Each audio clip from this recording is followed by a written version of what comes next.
North South Connection. Welcome to No Cell Countdown Live. JT and Ryan, your dynamic duo from Such Project, says ranking every single WrestleMania match ever. And the Survivor Series Countdown was a lot of fun. We've done a lot of other cool projects here. And it is Royal Rumble weekend, really, by the time this is happening here. It's coming up in just a couple days. And if you're listening to the audio of this on our Podbean feed or any podcast app on North South Connection, it's Royal Rumble Saturday. So enjoy that as well. We are live here on the Thursday before the Rumble, streaming on YouTube, on Facebook Live, and I guess that's probably it, right? Is that the only places we're live from? Okay, there you go. Yeah, Facebook and YouTube.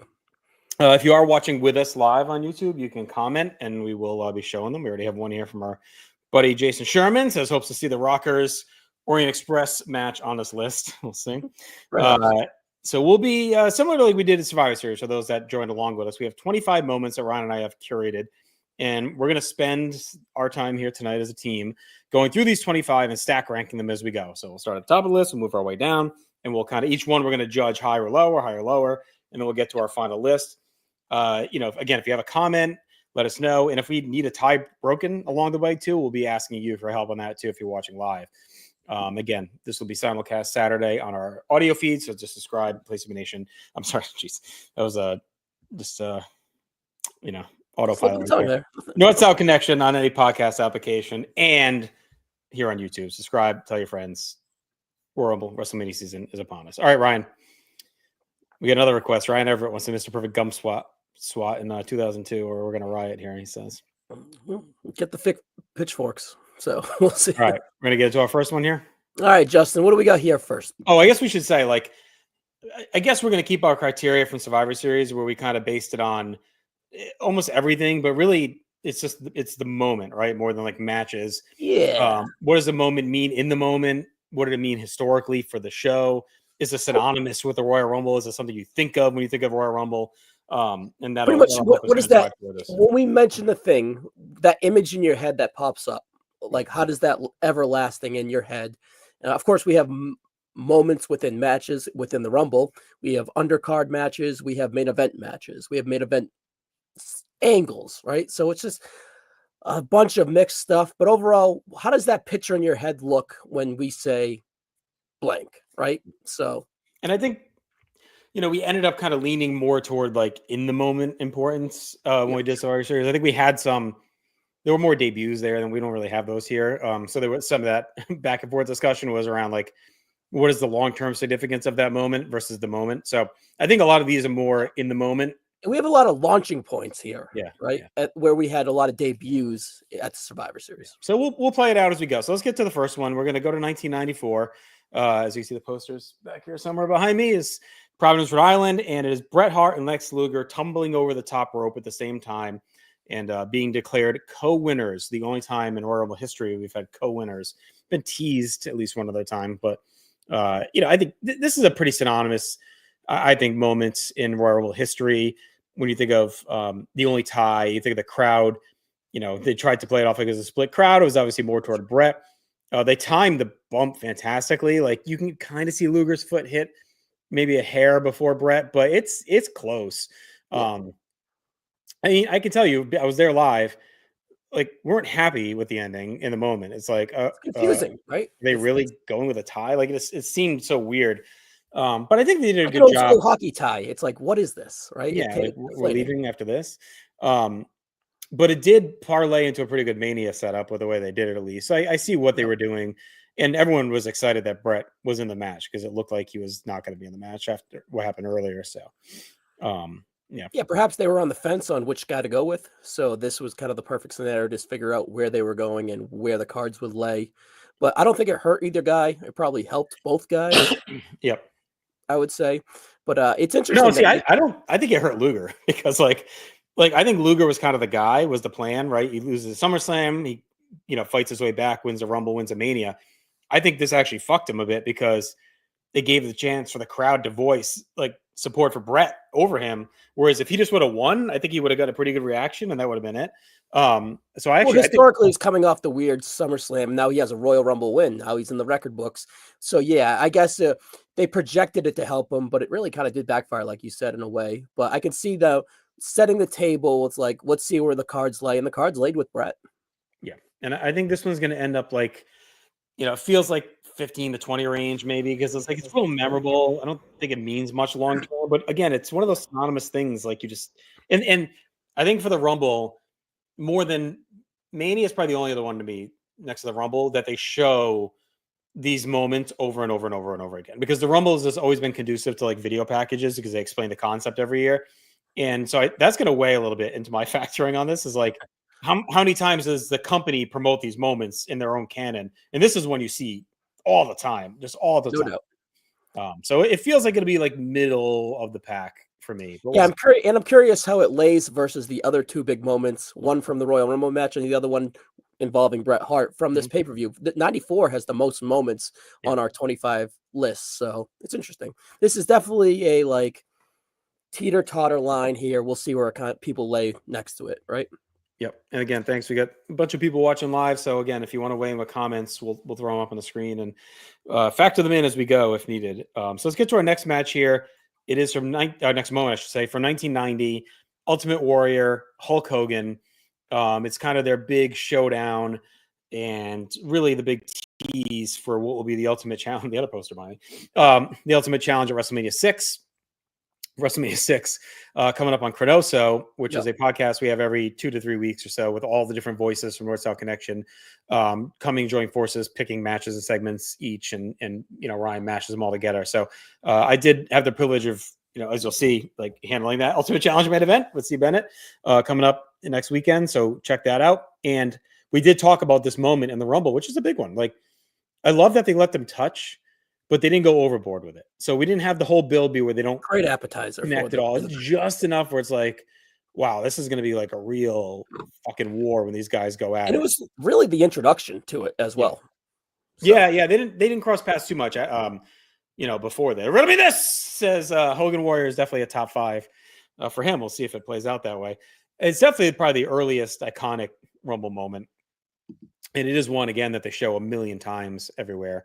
And it's kind of the precursor to the sign pointing of today, right? Like, we get Rumble moments in the modern, they kind of look up at this, like that Hogan Warrior, that framing of them face to face is what they use going forward toward Mania. Sherman said he didn't start watching late 90, but looking back in hindsight, it was a huge moment. This is one of the first tapes he got. And I agree. I mean, I started watching after this and I immediately knew this is like an iconic one. So to me, Ryan, I don't know. We'll see top 5, but it's going to be up. It's going to be up high. It's above the co-winners, and it really is a copycat. Me and David Hall talked about this when we built for the Mega Powers Exploding, and they tried to do the Mega Powers copycat with like timetables. They did the Survivor Series tease. They did the Rumble, like we're throwing it in your face. We did the main event, boiling point, and then they just did Superstars weekly segments leading into it. So they really was a template that they kind of went by, and this is definitely helped the build to WrestleMania 6 and top 10 for sure. Yeah, and they have a nice, they kind of blend Earthquake and Bravo in there too, and let them be the foil. Nice foil, right? Getting in the way. Spot. It's good stuff. Yeah. All right, we're gonna fast forward 10 years to Royal Rumble 2000. It is the Hardys versus the Dudleys, but the moment is Jeff putting Devon through the table off the balcony.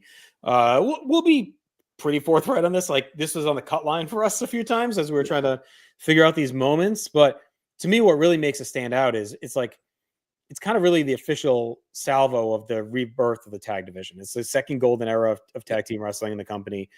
It kind of, started a little bit with the Tit and No Mercy with the Hardys and Edge and Christian, but then they went kind of dormant again for a little bit. The Dudleys didn't really find their footing until this show as well. I think they debuted the camo here. It was right before this. They're out of the tie-dye ECW look. And this to me really jump starts like Hardys, Dudleys. Edge and Christian will come in a couple months into their own. But this to me, like, really is where things kicked off and relaunched that 2-year, 3-year rebirth of the tag division. So I think it's an important moment. And even on that show, we had a couple from that show, but this one to me really is one of the first ones that popped in my head. Is like him standing over that cab, because we hadn't really had that before either. Like, we had table bumps, but we didn't have like a big balcony dive from anybody. And it put the Hardys on the map, and the Dudleys as well in this match. Yeah, they were all over MSG, right? And then it's just that with Jeff Hardy with a double guns at his head right before he takes the shirt off, throws it. the cab looking awesome in the background, and then him jumping off the historical short entrance ramp, right, too, as well. So this is one that's going to benefit when you close your eyes. You can picture Jeff Hardy with the 2 gun points looking down, ready to Swantown dive. But like I said, it's probably 2025, honestly, and it's behind the 94 co-winners, I would say. All right. So let's get to our next one. We're going to go to 2016 for the debut of AJ Styles. Had, there were a lot of rumors swirling at that time, right? Like, kind of had all the Bullet Club guys, Gallows and Nakamura, Styles, the club, like all those guys, right? Were kind of rumored to start coming in. But doing AJ in Orlando in TNA territory, he gets like a monster pop. He has a great showing in the Rumble. They sputter a bit for a couple of months after this, but that moment, you don't get too many of those in the modern days, like that big surprise, local star that never having to be number 3 was like great in hindsight. Yeah, definitely. We'll see. Honestly, I saw Jay's comment, and we'll see. We'll see how the list feels, but right now I would say it's a little below it. Maybe that falls down, but I still think it's bottom teens. Yeah. And Ryan ever wants to know if we have Jeff Harvey on here. Maybe if we had more time, I think the Rumble is up there with Mania, where we could have done a bottom 25 moments. I guess there were a few we threw out there, and most of them are probably from 2013 to 2015. But there's a big gap in these early. We could have easily done a bottom 25, I think, on the Rumble, and Jeff Harvey probably would have been in there. God rest Mike Adamley's soul. But this is up there. I think it's a. Again, I think it's number 2 right now for us, honestly. And then I would have to see, but I think it's top 10. Yeah, I'm good with it above Bret Luger. I think, and he ends up having a Hall of Fame career. He's 10, now top 12, been with the company for almost 10 years, which is crazy. Honestly, he's the wrestler of the year in 2016. And he starts shaky. Here. Like it really isn't until April that he gets going too. But this is a huge moment. And the crowd loved it. I mean, it was a perfect place to debut him. It was a crowd that absolutely knew who he was and was ready to see him. So, and we were coming off a real tough stretch too of like anti-fan service in 14 and 15. So for them to debut this guy in his hometown and give him a big push, like we had come off a stretch where it wouldn't have surprised you if AJ Styles came out good job, right away, like just you're going to prove yourself, Vince right? Was surprised he got the pop, right? Yeah. So it was cool. All right. So I think I agree with you. It's number 2 right now. Here's another one that was kind of late to the game, but the more I really thought about it, the more I believe it should be on here. And that is the end of Royal Rumble 98. It's the end of the casket match where Shawn Michaels injures his back against The Undertaker. But the moment is Kane lighting the casket on fire with Undertaker inside. And the reason this made it is it's an amazing visual. I mean, I'm going to put the picture back up. It just looks awesome. Still looks awesome. And it jumpstarts the March to Mania, and arguably, a top 2 match build-wise on that show. And for better or worse, in many occasions, a 10-year odyssey, maybe 15-year odyssey of these two guys from this moment on that'll be always linked together. And I know he had debuted at Bad Blood, but it was a little bit meandering until here. Like Taker kept refusing to fight him. And then this is really what escalates things. Set it on fire, so to speak. And it's one time you can justify, when you look at the Rumble match with Austin winning at his peak to not close the show, you really needed to make the moment matter. And this moment was a great way to close the night with him just destroying the casket. Plus it has the great, Lisa, the great Raw skit with DX coming out with the aprons on. How do you like your Undertaker? Well done. So that was some good stuff too. But I always love this moment. And to me, there were others that we debated it with, but I think it deserved to be in here. It does. Versus the Hardys in 2000. It is growing on me, right? But it's the image of it that's fantastic, right? It's so memorable and whatnot. And like you said, they would go on to have a fantastic feud, and this is the tipping point of it all as well. What do you think of in 2000 Hardy? I would have it about the Hardys. I think it just means more to the company. Co-winners? I don't think I can do it, but I think it does more long term than the co-winners. I just think that right now the co-winners is really synonymous with the Rumble. Wars. I think the Kane thing you'd have to think about. Even for me, it wasn't when we threw that list together, right? Like we usually kind of do our first brain dump, right? Yeah. This wasn't one of the ones that came out. I had to think about it a little bit year by year. And the more I thought about it, I was like, yeah, that should be on there. But to me, that doesn't speak to something that's probably in the top 20. But we'll see where it falls. So I would definitely have it below the co-winners, but I do think it's more important than the Hardys. Oh shit, for sure. All right, same years as the Hardys here. Triple H, Cactus Jack street fight. Yeah. So this, we don't really like to do matches for these lists. We try and focus more on the moments. So I guess the moment to me would be the pedigree into the thumbtacks to end it. Like he gets up off the first one, right, and then hits the second one, and that's it. There's also Triple H getting the hole in his leg from the pallet, which is nasty. Gross. The moment really is Triple H making it as a main eventer.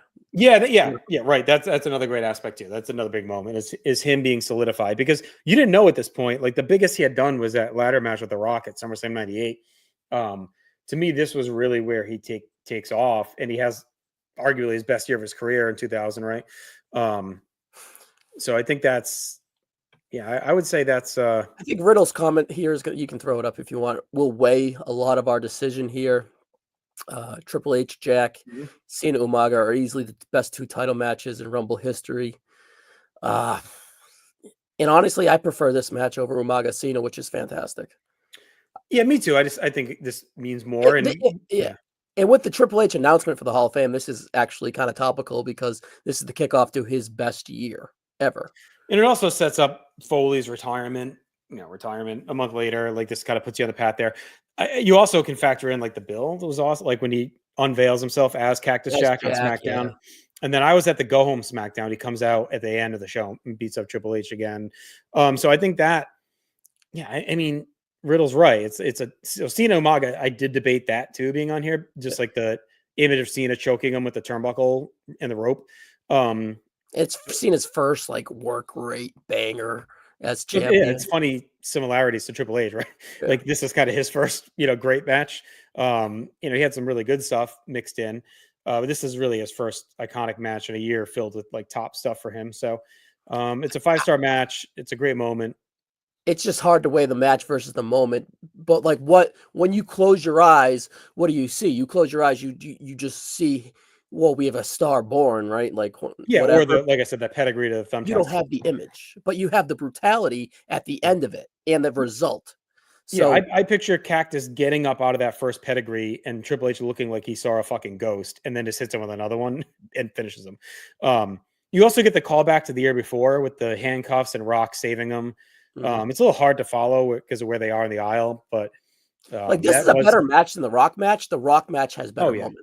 Has better. Well, it depends on how we'll talk about it, but so I think I'd have this above the bottom 2 there.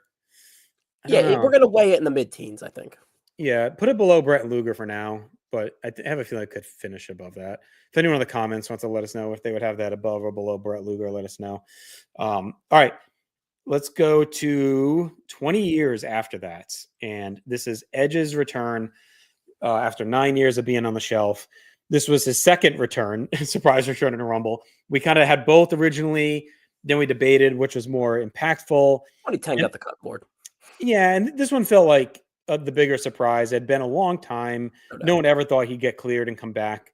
2009 or 10 was a cool moment, because he was supposed to be out longer, but you knew he was coming back. So like he just comes back a little bit earlier, and then he doesn't even win the title at Mania after winning the Rumble. So this one doesn't even win the Rumble, I guess. But still, it's a really cool moment.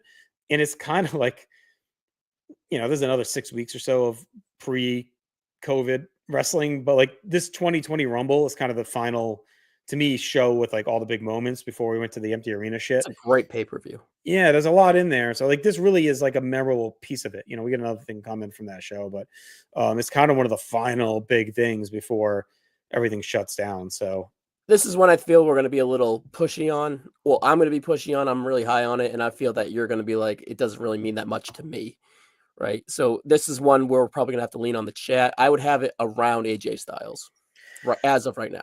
Yeah, so Sherman has Cactus Triple H above Bret and Luger. So we'll see if anyone else weighs in as we go. I think it winds up there. Yeah, that's what my gut tells me. we can always go back to that. But what's your overall thought on 2020? We don't have to weigh the 10. We can use that, might hurt him or help him in your eyes. But I just feel that it's just such a great moment. It was a celebration. And I, as a whole, I feel that his 4 years as a return has a lot of highs, has a lot of lows, but it overall is a great success. And that success is based off this successful moment of his return. Like there's whispers of it because he spears Elias at the 2019 SummerSlam in Toronto, right? Yep. And of course, there's always rumors like percolating around. He shuts him down or whatever, but he looks great. That spirit of fucking Ziggler is awesome, even though Kevin Dunn cuts the camera away. But I just think the reaction is an all-time reaction. I still get goosebumps if I were to see it. Would you have it above or below AJ? In the ballpark. That's not the answer. Above or below? AJ means a little bit more because Edge has already been there, done that. He's really on the 16th hole now, right? He was able to play 2 more holes of golf after saying he can't play anymore. Let me ask you this, though. If AJ just debuts on Raw instead of the Rumble, does anything change about his run? Maybe he's not presented as much as a big star. We'll say Orlando. It's a Raw in Orlando the night after the Rumble, and he shows up there. Yeah. I don't know. I would say Edge is a bigger moment. It's a bigger pop. Like we're gonna rely on a lot of pops. Like it's a nice callback too to 2010, right? Like he had already done this once, you know. The Edge pop is way bigger than the AJ. Like, oh, that's awesome, right? Edge was like, oh my god. You also kind of knew AJ was coming. It was still cool, but like the whole Bullet Club stuff was a big rumor. The contracts were up in New Japan. Yeah, they're all going to jump. Nakamura, AJ, you just didn't know was going to be number 3, and it was like, oh, he's already here. Thank God, right? Yeah, I think I'm with Sherman. I think I'd have Edge above it, and I'm good with that, right? Yeah, we'll see as we go. It could change. All right, so to show you how we go through this process, this is absolutely one that we. In full disclosure, forgot until like a few hours before doing this, and I can't believe it. One more look and make sure we didn't miss fucking anything. I mean, it's like the biggest moment ever. You know, and for again, 94 Rumble, one of my favorite pay-per-views. I was there live, poster behind me, and it's the guy, the Rumble push is named after. Like, synonymous with the Rumble Jesus push is synonymous with Diesel from 1994, right? Legend goes Diesel on the chopping block. Not getting over. Shawn's in and out. It looked like he may be gone for whatever the fuck reason. That crowd that night was into him. He comes out, he cleans house, looks like a monster. So generic too. He doesn't even do anything that great, honestly. He just throws guys out. Likely saved his career. And I mean, you could tie it all back. Does the NWO ever happen in its incarnation that it happened without this moment on this night? So I think you got to look at the importance of Kevin Nash to wrestling. I don't know how true it is that he would have been gone. Maybe he gets over anyway because he sticks around, but Shawn comes back and keeps him from getting fired. Who knows? So maybe he gets over anyway. But this jump starts it without a doubt. And it's also again, the Diesel push is to this day. You're doing bets on the Rumble predictions. You're always saying who gets the Diesel push. Who gets the Diesel push? Yeah. No one calls it the 2014 Reigns push or whatever. It's always the Kane, 2001 Kane. It's always the Diesel push. Back to like the 2000 Street Fight, right? What's the moment, right? Is it like throwing Virgil out? Is it doing the gloves the first time? What's like the actual moment here though, right? It's like the moment is the result. So it's kind of hard to weigh him against others, right? Where it's kind of a little funky. I think the moment is him. Well, there's a couple. There's the first time they realize he's getting over, which is I think after like the third or fourth guy he throws out, and he's grinding his fist. Elimination, right? And maybe when he's standing there right before Savage comes out, and it's like, wow, this is like a big deal. The other one I would say is when he gets eliminated. And he gets like a monster ovation as he's leaving. So like to me, that might be it. Like because he could have just been over in the match, and it's like, all right, who cares? He's gone. But he gets like a fucking standing ovation as he's leaving. like I mean, it's like crazy. So and they even say it on commentary. They're like, wow, the crowd is like recognizing Diesel. Is it better than the result of that night? Yes. Yeah. I think it has way more lasting implications for the Royal Rumble. You could, to me, there's an argument it's second right now after Warrior Hogan, like only because again, it's so synonymous with the concept of the Rumble match. Sherman has it below Styles. Riddle thinks the I Kane would one have was it in better. that area. I don't know if it's a like. I would want to split them, and we'll figure it out once we kind of Yeah, all right. Put it between AJ and Edge for now. We'll split it, and then we'll kind of go back to it because I feel like we're establishing 8, 9, 10 with that area, right? It could be 5, 6, 7. We don't know, but that's kind of where we're at with sweet spot wise. I just think it's so like maybe they would have done it anyway, but who knows? They may have never. I mean, they had done one. Like I think Hogan kind of does it in '89. Sure. I think it's better than the result for sure, and we'll see what the cards lay because we're like debuts, returns, establishment. It's like we're kind of weighing. All right. I think this next one is going to be toward the bottom, but it's a super fun moment from 2002. That is Maven eliminating the Undertaker, and then Undertaker just destroying him after.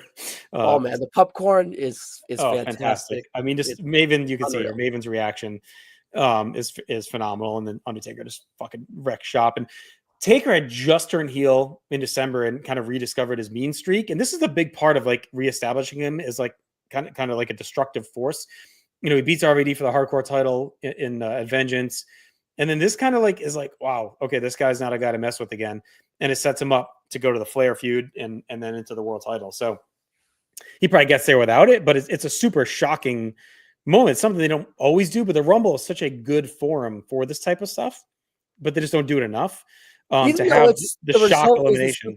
Even though the result isn't super sexy, the moment that it happens, look at it's fucking awesome. I don't think it's top 5, but I think it's a sleeper for like middle of the pack. Yeah, it's better than the Kane. I think it's. Yeah, it's a good Rumble to do it because it's a star-studded Rumble. It's so loaded that they don't need Undertaker in there long. Like and it's a cool way to eliminate him versus just like some other big guy throws him out. They should do that this year with someone. Yeah. Right? Because of the star-studdedness of it all. I don't know. I think that it's like we're teetering in the teens. Yeah, below Street Fight. Yeah.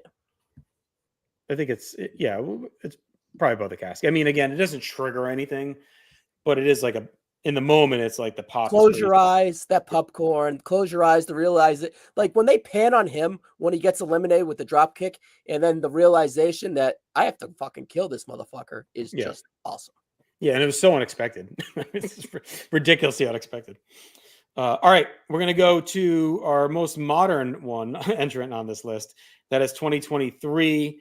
Ryan, we were in the building for this one. It is Sami Uso taking out Roman Reigns to save Kevin Owens and his official split from the Bloodline after spending much of the year before trying to get into the Bloodline.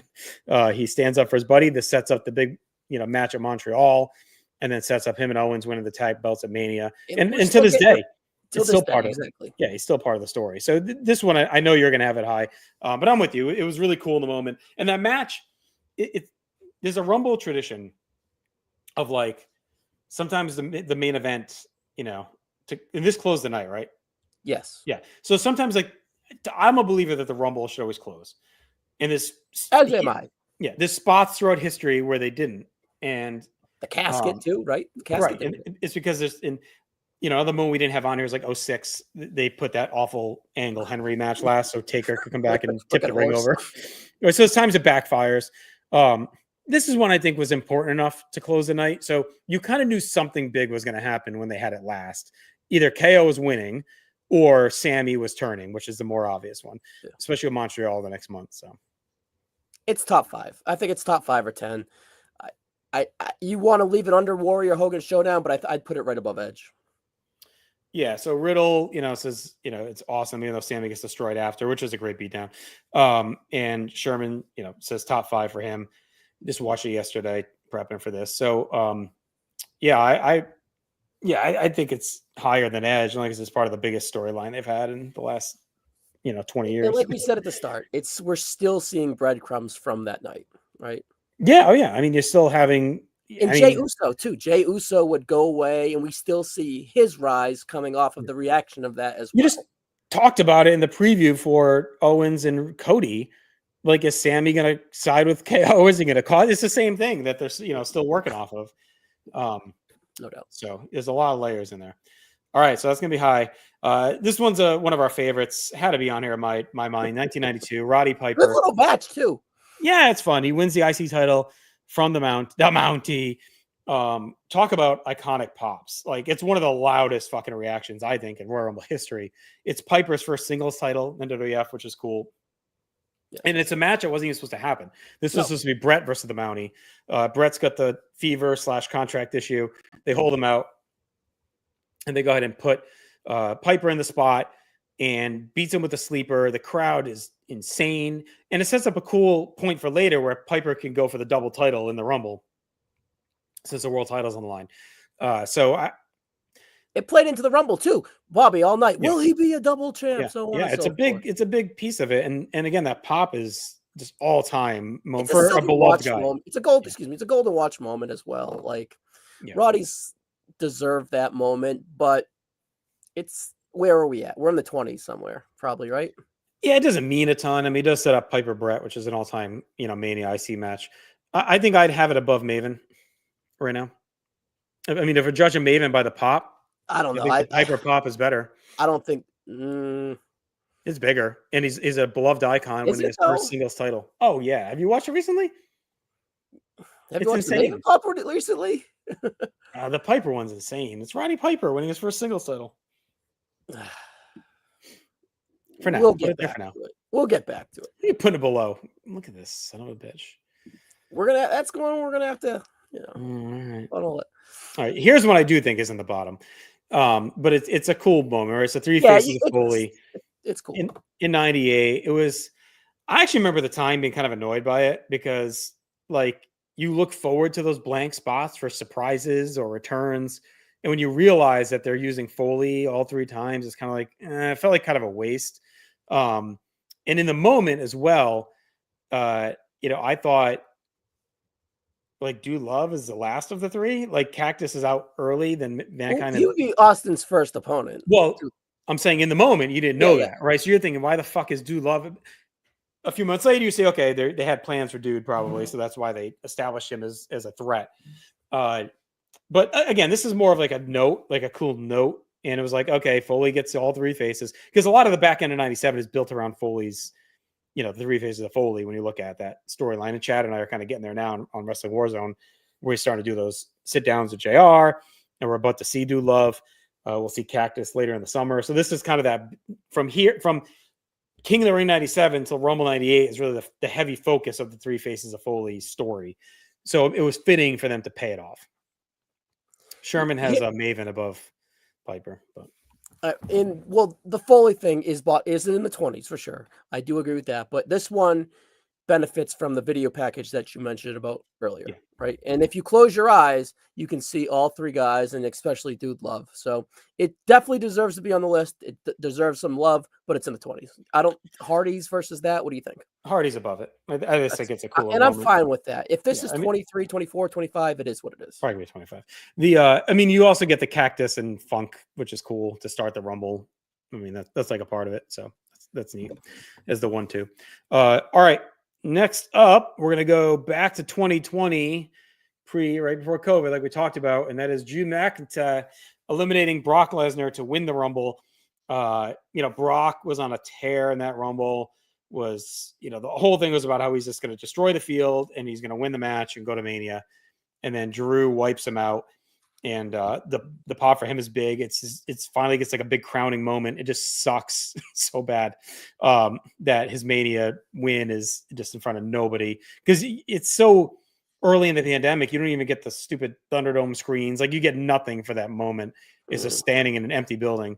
So it to me that takes away a little bit. No, it doesn't, because it's the moment of that. WrestleMania 36 happened. Get over it. Doesn't lead to the great stuff that you have Brock Lesnar's Diesel push, which is better than the Diesel push, and then the culmination of that with your conquering hero, the guy that is going to win the Royal Rumble and be your next guy, eliminates Brock after he throws out 14, 15 jabronis, right?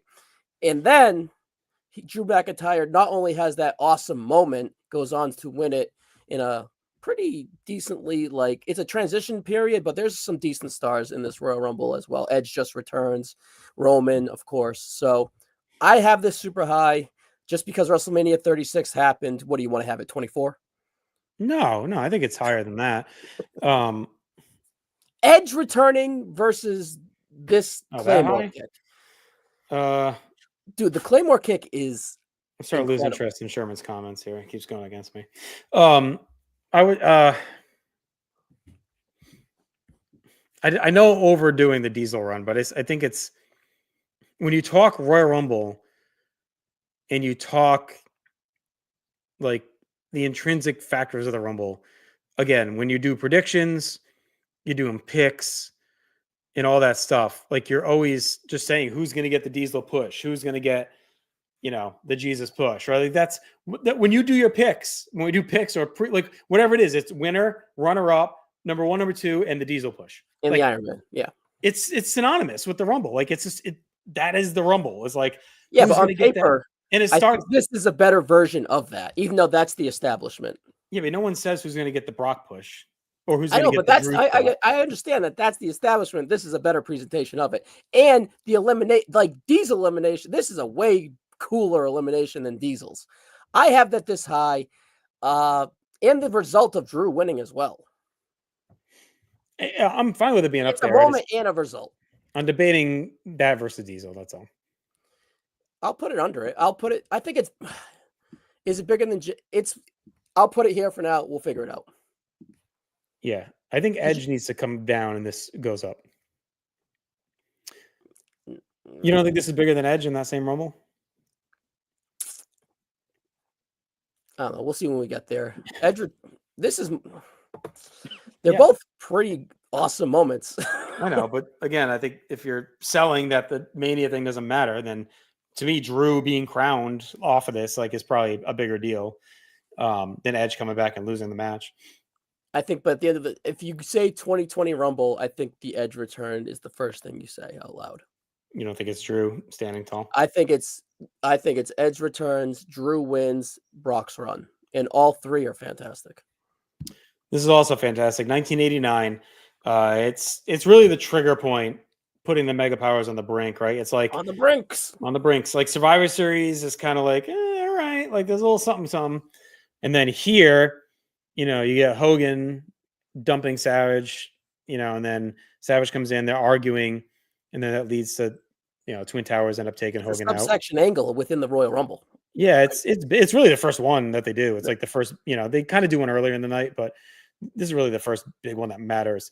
My only contention has always been they should have ended the match with this versus sticking in the middle, because then the crowd is just fucking dead afterward. Good luck, John. I would have went from this right into the finish, pretty much. Like that. This should have been. Like, what's this? Like they come out at what, 18, 19 around there? It's even Savage is in there earlier. I think he's like 13, 14 or something. And then Hogan's, a little bit away. Maybe he's more like 18. But it happens. It's Hakeem quick. comes out at 18, 19 when this is conclusion, right? So it's like another 10 guys after. It still have to, and it's like Hercules, Beefcake, the Rooster. It's like all guys that are like, all right, like there's no stars left. I would have ended with them, the Twin Towers and DiBiase in the ring, and have it all play out from there. From this era, of course, the Rumbles are new and fresh, and they're not as impactful as like once you get a WrestleMania main event out of it or what on and not. So to compare it to the Warrior and Hogan showdown, I feel that the Warrior Hogan showdown is like more memorable. Yeah, I agree. Thanks, Sherman. He agrees with me 100%. Riddle says, great angle, killed the end of the match. Yeah, I don't think it's super high. I think it's in that middle way, in my opinion. Yeah, I'd put it near Brett and Luger. Like I think it's something like that. It's cooler than Brett and Luger, but I don't think it like has the juice of the other stuff above that. Yeah, and Nicholas has a good point, right? Like 88 is just kind of a concept. Most 89 is too, but they kind of sneak this in there. And I'd say it's one of the 3 biggest moments of the Mega Powers feud. For sure. It's a little forgotten about, but it's good. Like we're pumping. Well, because it goes nuclear from here, because the main event's like a few weeks later, and then that's it. I think a Brett above Brett and Luger makes sense, because it does. It's setting the table for the main event, where Warrior and Hogan is like the kickoff. Yeah, no, Warrior Hogan's better, for sure. All right, let's go to 2007. This is another one we're a little back and forth on. It's the culmination of Undertaker and Shawn Michaels at the end of the match. I think the reason it belongs here, I think it's the greatest final segment in Rumble history. Yeah, it's the first time they really had like a long match. There's been times where they've gone past 30 a little bit. Flair in 92, they do. 94, they do with Brett and Luger and Shawn and Jericho Fatu. and Sheamus go on for a while, and it's like, well, that's after this. I'm saying up to this point. Oh, my bad. They hadn't really done too many. Benoit and Big Show kind of do it in 04, but they don't really have like a match. This is the first time there's like a match at the end of the Rumble. Like this, and it's awesome. I don't want to overstate it. I think it goes like 7, 8, 9 minutes, right? Like it's a decent run.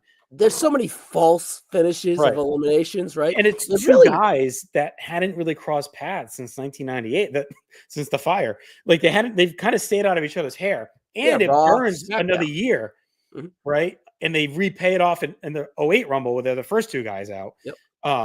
Then it even goes further, right, to 2010 when Shawn wants to win the Rumble and Taker eliminates him and he snaps, right? And then he costs Batista eliminates him, Batista eliminates him. And then he snaps and costs Taker the chamber, right, to get his match at Mania. And this is a precursor to 25 and then 26 as well, right? It's just like years later. Just it's a tasting of that. It's a little sample. I think it's also like you had a little preview of it a year before with Angle at No Way Out, but to me, this is like the moment that Taker makes the leap to like work rate guy. It happens across 07 and the Batista feud, but this is really the first time it's like, wow, him and Shawn really cut a fucking pace. And like really tore it down. And the finish is good because both guys had a clear path, toward who they were going to face in the, for the title. Both were aiming for it. So I think it's toward the bottom, but it's I think cool. It's like right under Piper, maybe. You think it's a bit bigger than the casket though? Yeah, probably. I think it is. Yeah, just because the work, right? And it's the two legends. They hadn't touched in forever. It leads to a lot more than you would think. Well, when you think of 07, I think you think of that and you think of Umaga Cena, which we said earlier is not on the list. Our buddy Logan here says, if you watch with ads on Peacock, it takes a commercial once it comes down to those two. So that tells you how much is left in the end of it. And it holds up. I mean, it really holds up. Like I didn't watch it terribly long ago for a Place to Be podcast. And it was like, yeah, it's still balls. So, well, it was so unexpected because again, Taker hadn't done that really. He hadn't had like a work rate style thing in forever. So it was just different. All right, let's go to 2019. The man, Becky Lynch, lost earlier in the night to Asuka to start the show. Takes out, who did she eliminate to come in? Lana. Yeah, Lana backstage. Lana has an issue. Her ankle, she can't go in. And then the agents come out. It's an old school feel where all the agents come out and try to figure out. And then Becky, when Becky comes out of that dugout, the crowd fucking erupts. It's kind of forgotten about a little bit. I kind of had to convince you a little bit to throw it on, Justin, but it means a lot. And the crowd was ravenous and obsessed with Becky Lynch at this time and totally accepting of her. And when she goes on to win it, her eliminating Charlotte, they explode again after the realization that she's actually in the Rumble because she's not advertised. And then she will go on to be the first woman to win WrestleMania main event. So it's really the launching point to a Hall of Fame run, in my opinion. I don't think it's in the teens, but I think it's in like 21, 22-ish. Yeah, Nichols brings up a good point from that Taker Shawn too. That it was the first night guy won from number 30, which is pretty cool. Yeah, that's good too. Riddle says Becky's high for me was there live at that Rumble. It's a big moment. I mean, for sure.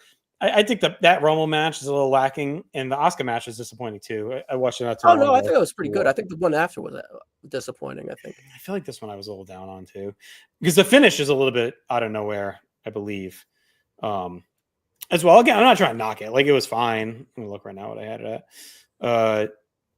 Because they go 19 and 20. I had Becky Asuka. I had it at 4 stars, I guess. Yeah. I think 20 is a little.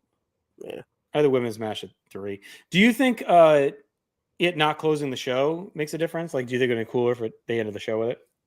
Because that ends with what, Rollins winning, which is kind of whatever. Yeah, well, Nia Jax comes out and stuff. That men's rumble is kind of a mess. Yeah. Justin, I put this in the chat the other day. I put this show on to fall asleep, and of course, I wasn't going to watch all of it. But when I put it on to fall asleep, it is 4 hours and 40 minutes. Dude, as someone who lived every paper of 1819 for our war podcast, like that's a rough year. Like those shows are so fucking long, just so goddamn long. Sherman agrees. Lynch should have closed. Yeah, I like how she opens the show and loses, but closes the show winning. So for that, in saying that she doesn't close the show though. It's not the last match. No, I'm saying if. Oh, yeah. I think it would have been better for sure. I think it's more important than like Maven. But Maven's a better moment. Like you're mixing important with moments to try to make a point. Yeah, I mean, like Maven's a better moment. This is more important. I don't know. Where would you put it above Undertaker to start? Well, if you care about moment, I'd put it below Piper. If you want to carry the importance, I'd bump it a little bit to under the street fight because I think it's similar. Like that was Triple H's launching point as a star. This is Becky's launching point as a star. But when I close my eyes and I think of this, I think of Lana's ankle hurting and then Finlay telling her to go to the ring and then the crowd erupts.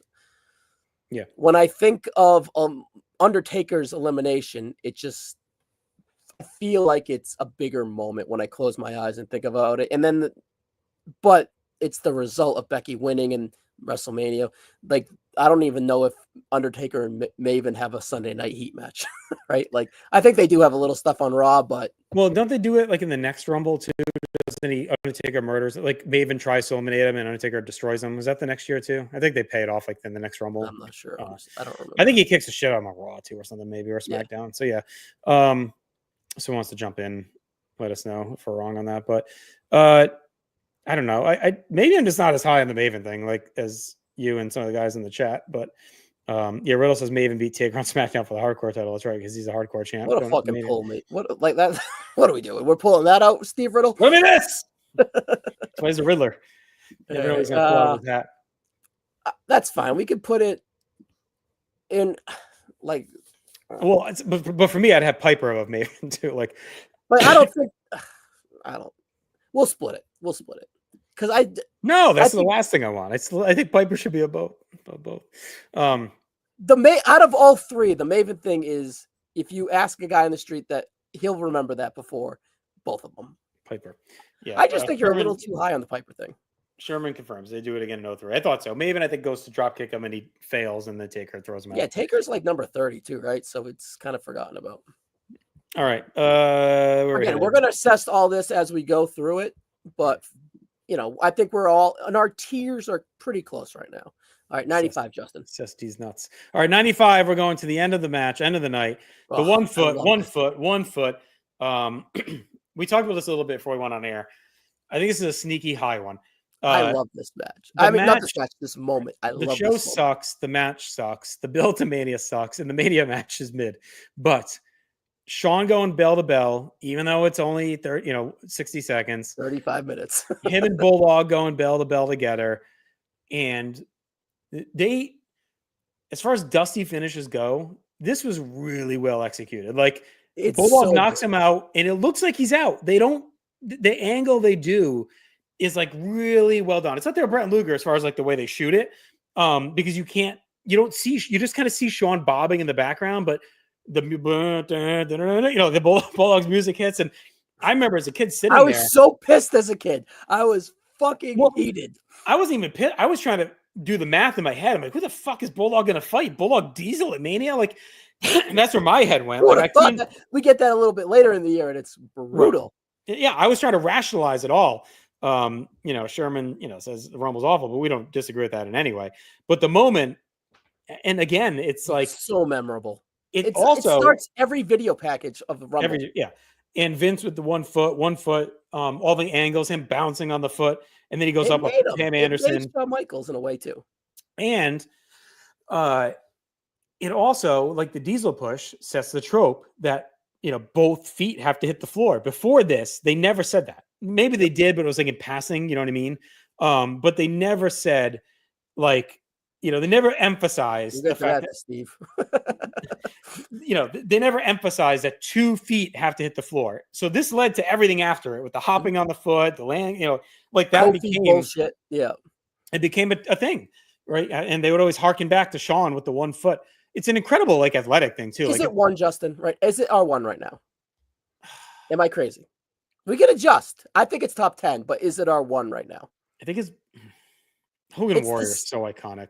It's the staple for the rule, but Hogan Warriors too, though. That starts the show to the face-to-face in the ring to set up Mania. It was the first time they did that. That's another Rumble trope where the 2 guys that are going to fight at Mania have a stare down.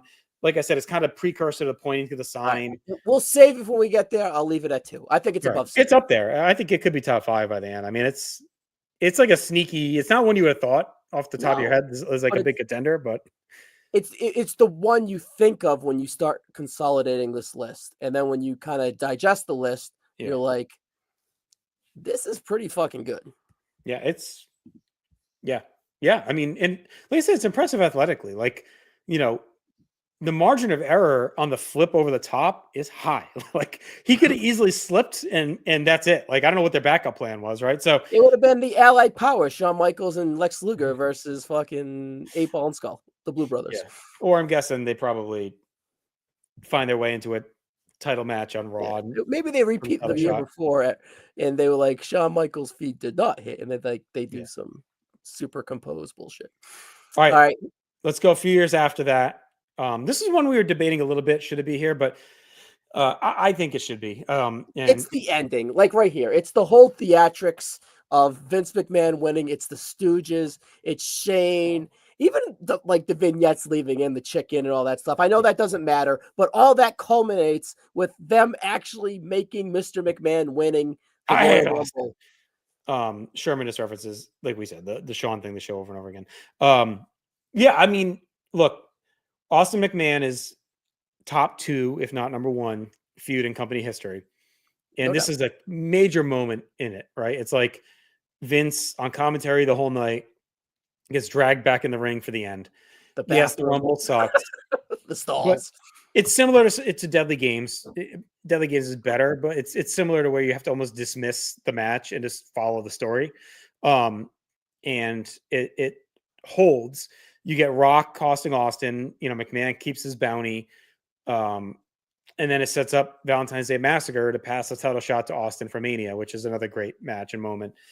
I think at the time, the internet wrestling community was like, so pissy over I think there was a lot of anger when Vince won. It's like, oh, of course Vince has put himself over. But I didn't see it as like Vince put himself over. WrestleMania.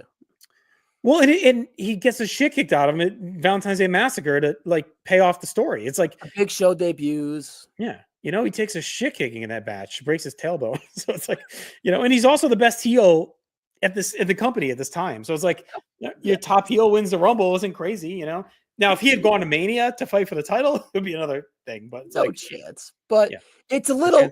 Here's the thing: what's more egregious historical? Vince McMahon, Royal Rumble winner, or Vince McMahon, world champion? Yeah, Vince winning the belt is more egregious. It didn't matter as much. This, to me, was a bigger part of the story, is how I should say it. It also, you kind of backed into it there for a second, but No Chance in Hell, that starts here too, because that's the tagline for the Rumble. He doesn't use the song here. I think he starts using it right after this, which is synonymous with him too. So again, I don't want to over glorify Vince, whatever that's happened, but it's the character. It's not the character. Even though the character is I think he's closer to the character than his real life. I don't. We may be presented kicking it out, but after talking it through, I think it's high. I think it's above the Mega Powers. I was gonna say above Drew for me. It just, again, it's the biggest angle in company history, and it's a cornerstone moment. I don't want to get the Rumble being shitty in ring. It depends where you fall in the line of okay, Hell in a Cell, right? 98. Do you give that a 2.5 or is that a 5-star match, right? So where do you fall in that, right? And then Deadly Games, right? Some people say it's a shit pay-per-view because the matches suck. I think it's one of the best stories they've ever told. This is similar in that vein. The Rumble match is not up to par, but it's just a canvas to tell this Austin McMahon Rock story that is the biggest story in your company. That's all that matters right now. And Vince training, and you never expect him to do anything, and it's kind of really his first real match. Like, he's got that fake out on Raw, right? But I don't think he doesn't have a match before this that I know of. So I think this is his first real match. So like, you're not thinking he's going to win. I think it's high. You don't want to know what just went through my head where it should be, but I don't think it's that high. I think it's above Luger and co-winning with Brett. It's above the Mega Powers. All right, we'll put it in the name. We'll put it in the tier. It's those are the two biggest in my mind. Those are the two biggest storylines in company history. Like, Hogan Andre's probably in the mix, and the Bloodlines in the mix. But like, Austin McMahon and the Mega Powers, like, to me, like 1-2.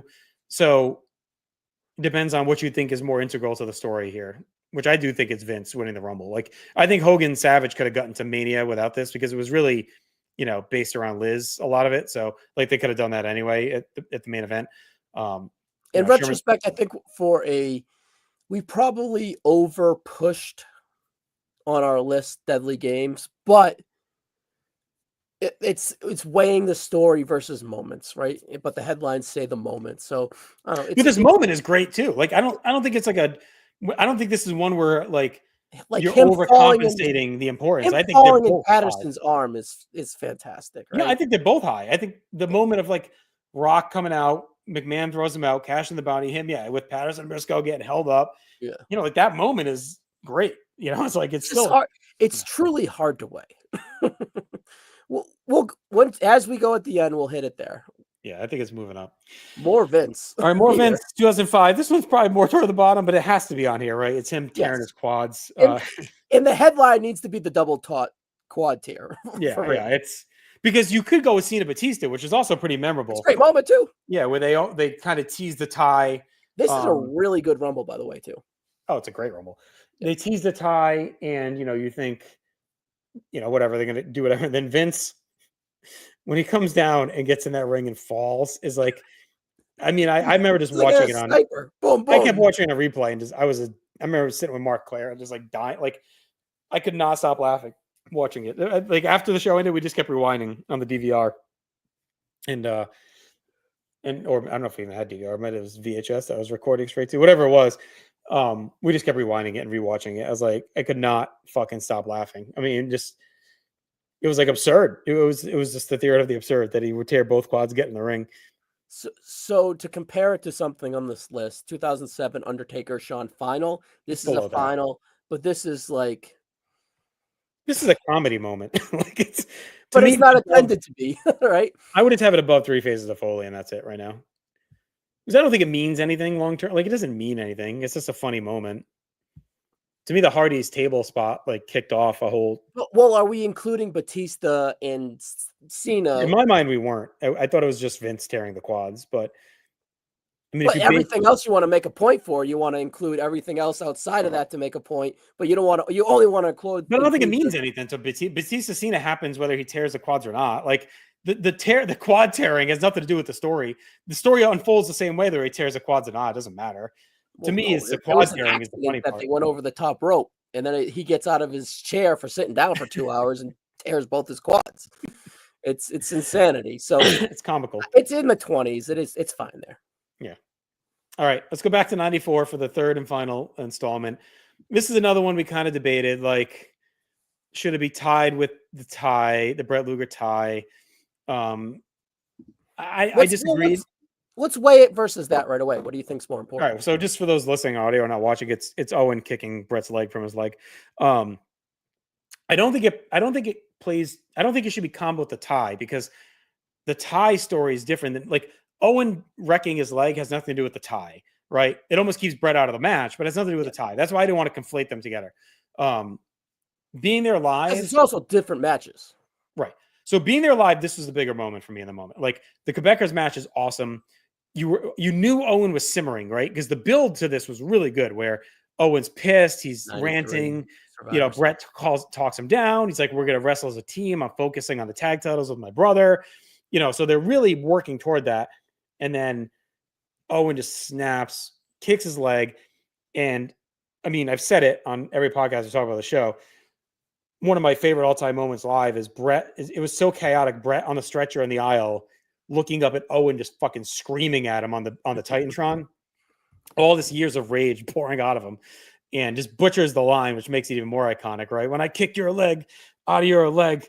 So that makes it, he's so angry he can't even get the fucking words out. And it does lead to, WrestleMania 10 classic and a feud that would last for 2 years from this point, right? Almost 3 years. Yeah. 3 years, really, yeah, until early 97. Drug out for 3 years. Yeah, I know, but it's still, right? They hate each other from this moment on until the Hart Foundation reunites. That stretch from here to Mania is fantastic. Yeah. Even a little bit before here, like you said. Survivor Series to Mania is extremely well. So now, and even I'd say even a SummerSlam. It's Survivor. I think it's the whole year. I think Survivor Series 93 to Survivor Series 94 is a great run because he cost him the belt against Backlund. Like, it's a great payoff. That's why it should have been Bret and Owen at Mania 11. Like, it would have been the perfect spot to blow off the feud. What do you say? What do you say? I think the only argument for the tie over this is that it's a more like notable Rumble historical moment. Like, that's what they show more. They reference the tie. You don't really hear the Owen leg out of your leg that much after this. It's really about, they always show the Bret Luger, when they do those fun fact packages about the Rumble, they always mention the fucking tie. So you could argue that's like a more long lasting Rumble moment. I agree with that. But on that night, Owen kicking his leg to me was more impactful. Well, and also, like you said, to start this, it rolled completely into the finish of the match too, where Bret's stumbling out and all that stuff too, right? And Sherman brings up a good point. Owen was booked poorly in the Rumble match. Diesel actually, you want to talk about the moment for Diesel? Him whipping Owen out of the ring gets a monster pop because everyone's pissed at Owen because they thought he took Bret out of the Rumble. So I actually, that might be the moment for Diesel, is when he throws Owen, sends him flying out of the ring. That's over tea kettle. I would have had Owen not in this match. That would have been the swerve to me. I would have had Bret show up and Owen not, and just say Owen was so fucking mad that he just stormed out of the arena or whatever, and then you protect him a bit, because I do think he looks a little weak with Diesel just flicking him out of the ring. Like, your whole thing is that Bret held you down. You get a moment to yourself, and the Diesel throws you out, within like 5 minutes. So, yeah. All right. I don't know. I'm torn. What do you think this lands? Do you think it's bigger than the casket? Yeah. Do you think it's bigger than Piper? Yeah. Do you think it's no? Do you think it's bigger than Triple H and Foley? No, because it's similar. No, yeah, Triple H is a bigger deal. I'd have it probably above. I would have Becky above Maven, and I'd have this above Maven, because I think Becky, Triple H, and Owen, it's all very similar. Like you said, it's bigger than this. I'm fine putting Becky over it. I'm just saying, though, I'd have those three over Maven. All right, we'll talk about it when we get there. Oh my God, you and fucking Maven. You're gonna go QVC next?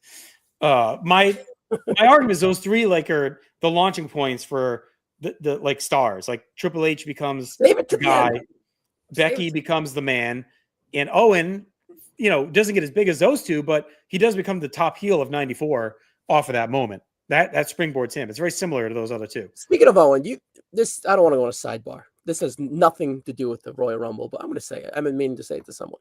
So I was listening to JBL, Something to Wrestle today, if you ever heard of it. He's filling in for Bruce Pritchard. And he mentions that in Martha's Hart book, Martha says that Owen did not break Austin's neck and Austin was faking it. Did you ever hear that? I do not believe that in any way. It's in her book. I meant to look it up. I was wondering if you ever heard it's a credible thing. It sounds insane that she would write that in her book. Why would they take off their biggest star? I know it ends up making him bigger, but there's no way. His career ends because of the fucking broken neck. I know. I was steaming when I heard someone say that. I was meaning to look it up. It popped in my head. We're not going to go on a tangent. That's for another. No, I mean, look, all the credit in the world to Martha. It was an awful tragedy. I don't buy that one. All right, we get our new number one. It is 1992. The Nature Boy Ric Flair. Justin, as you talk, I'm going to move this. Yeah, put it at number one. I mean, he comes in at number 3, and Bobby, just all of it. Bobby, amazing on commentary. I don't mean to tell you, we told you so, but we told you so. Put that cigarette out. And it's classic Flair that he wrestles the match of his life, but he doesn't win because of anything but his smarts in the end, right? Like, Hogan gives him the assist, and he's like, "Whoa, fuck! I'm look at this shit. It's on a platter from me. Sid dangling over the ropes. Here he goes. Like, he doesn't outwork Sid in any way. He just lucks out. It's like look at that right there. Boom. It's just set up right there, ready to go. It's the story of Flair, right? Just like right place, right time. So yeah, it's the best to me. It's the best Rumble moment of all time. When you think the best Rumble, it's still the best Rumble of all time. Loaded with stars, and it's not even one of the best. It's one of the best moments in company's history, right? Right. So yeah. So I mean, I don't know how it wouldn't be number one, because I think as soon as you think Royal Rumble, it's this. You think Flair. Like, it's the first thing on your mind. Close your eyes. The messy hair, the black trunks, the fucking Bobby Flair, praying right there, perfect, yucking it up. The broken belt. It's just like Flair in the tracksuit, Bobby fucking praying the whole time. Yeah, the whole thing. It's an amazing package. Say less. Number one. Beautiful. All right, here's another sneaky challenger. 1997, Stone Cold Steve Austin steals the Rumble. I remember at the time being a little aggravated because I'm like, it felt like I knew they were going to screw him. I was a diehard Austin fan. I'm like, oh, the way they did this, they're going to fuck him because he was eliminated, didn't really win. But when you see where the character goes, like it works. 97 is an up and down year, especially early 97 when you look at big matches and pay-per-views. But he delivers in this match, right? It's not far off from Flair's performance. Like, he comes in at 5 and he's in there the entire time pretty much. He's got real memorable moments. You think of Flair begging off Piper, you think of Austin looking at the watch, and then or he puts his head up when Brett comes out, right? Super memorable stuff. Yep. And it triggers Brett turning heel and snapping, right? As he fucks him. He gets stripped of the title shot, but at least a submission match at 13. I think it's actually more impactful than his win in 98, which is more of a formality. And I think this is a real launching point for him, more so than even Survivor Series or King of the Ring the year before. To me, this is where they really elevate him into cementing. He's a real foil for Brett, right? Because there's a world of years gone by where Brett beats him in Survivor Series, and then he's kind of done, like, as a top guy. Like, all right, Brett beats the guy, and now he moves on. But to me, this is where he showed he's not going away. I think his performance is awesome in the match. I think it's a very good Rumble match. I would have this pretty high. Like Diesel run high? I'd have that above Diesel. And you know how I feel about my Diesel. I had this Rumble at 4 stars. So it's lower end quality wise Rumble for me. Like, 4 is my baseline grade for a Rumble. So it's like kind of a baseline Rumble. But his performance, I think, is fantastic. His facial expressions, he commands the ring the entire time. And he's not one of those guys, like, you have longevity. Like, notice Rock in 2000s on this fucking, like, there are guys that last and do nothing, like in the match. Ray in 06, like, just Austin touched everybody. He came in at 5, and he is the presence the entire match. The entire match, he's a presence. He even eliminated Mil Mascaras. No, Mil eliminated himself. I know, it was a joke. Jokes are funny. That wasn't funny. All right, so I would. Shit, I don't know. I don't think it's bigger than Shawn at 95.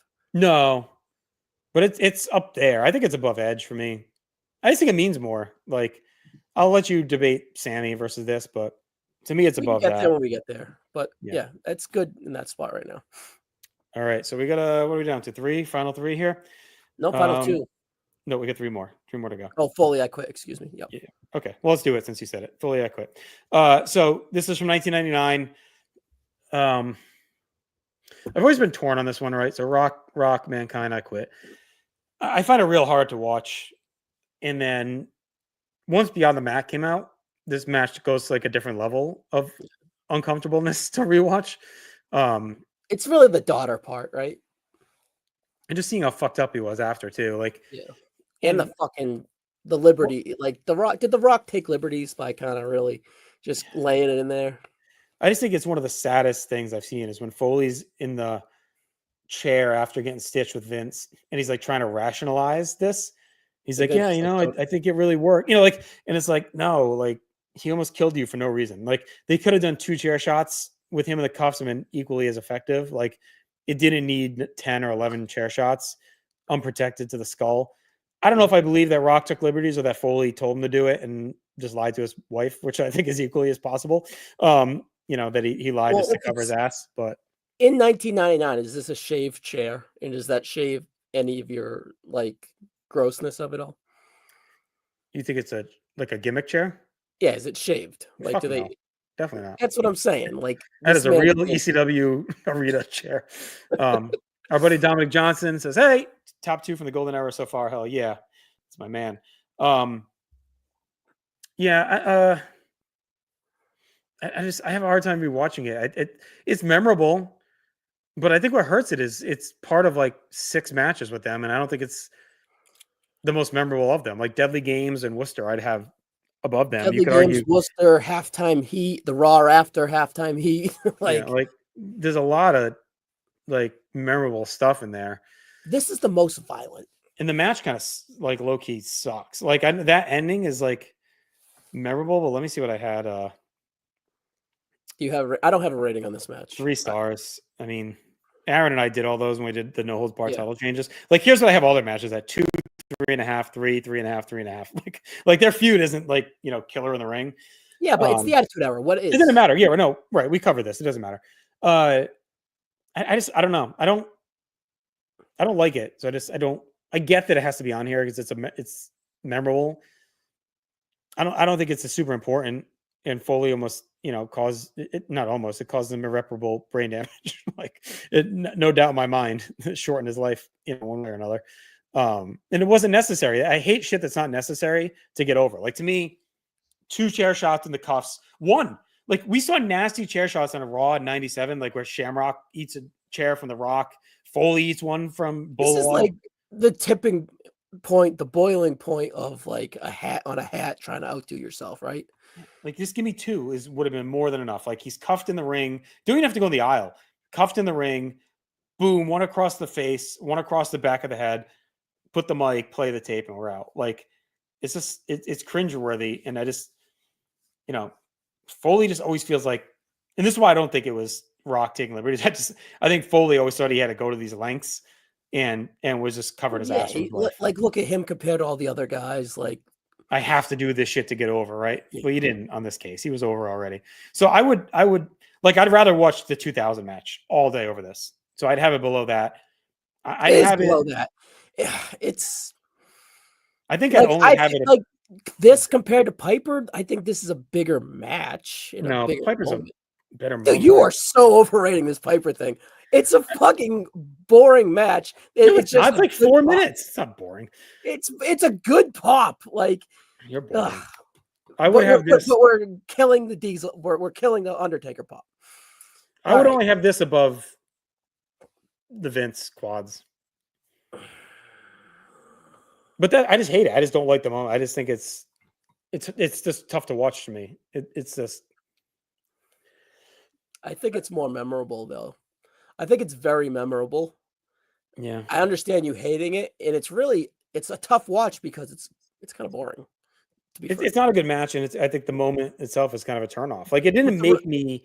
It didn't even make me hate Rock as a character. It made me like hate wrestling. Like, I'm like, this isn't. But the result of it is something. Like, What? They just like, have 3 if you more say matches. it out loud. If you're like, I quit Royal Rumble, it's memorable. I'd rather watch Cena Umaga for I Quit matches at the Rumble. This, like, to me, is they end up having like 3 matches right after it anyway. So if this is the end of the feud and Foley's dead and Rock is on top, like, maybe, but they fucking fight like 2 weeks later on Halftime Heat, and there's another title change, and they do another one after that. So it's like, it's diminishing returns even at that, but they had already done 2. So it's like, to me, it's in like the 20s. It's in the 20s. So if it's 23, that's fine. Yeah, I would have it below the Hardy Stable spot. If anyone disagrees in the comments, let us know.